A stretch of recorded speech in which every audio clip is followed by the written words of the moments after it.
भूतिया गांव की आखिरी रात। राहुल, एक यूट्यूबर, रहस्यमयी जगहों पर वीडियो बनाने के लिए मशहूर था। एक रात उसने सुना कि पास के सुनसान गांव कालापुरा में भूतों का आतंक है। लोगों का कहना था कि जो भी रात में वहां गया कभी वापस नहीं आया। राहुल ने इसे एक अफवाह मानकर वहां जाने का फैसला किया। आधी रात को कैमरा लेकर राहुल गांव पहुंचा। वहां एक अजीब सी खामोशी थी। टूटी फूटी झोपड़ियां, सूखे पेड़ और हवा में अजीब सी सड़ांध। जैसे ही उसने रिकॉर्डिंग शुरू की, अचानक उसके कैमरे की स्क्रीन झपकने लगी। उसने इधर उधर देखा तो उसे दूर एक झोपड़ी के अंदर हल्की रोशनी दिखी।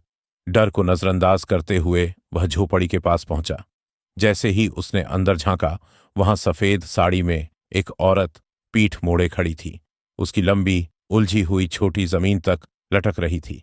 राहुल ने आवाज दी, कौन हो तुम? औरत धीरे धीरे पलटी। उसका चेहरा सड़ा गला था और आंखें गहरे काले गड्ढों जैसी थीं। उसने राहुल की ओर देखा और मुस्कुराई।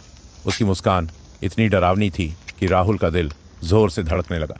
अचानक वह औरत हवा में ऊपर उठ गई और कर्कश आवाज में चिल्लाई, तुमने मुझे जगा दिया। पूरी झोपड़ी कांपने लगी।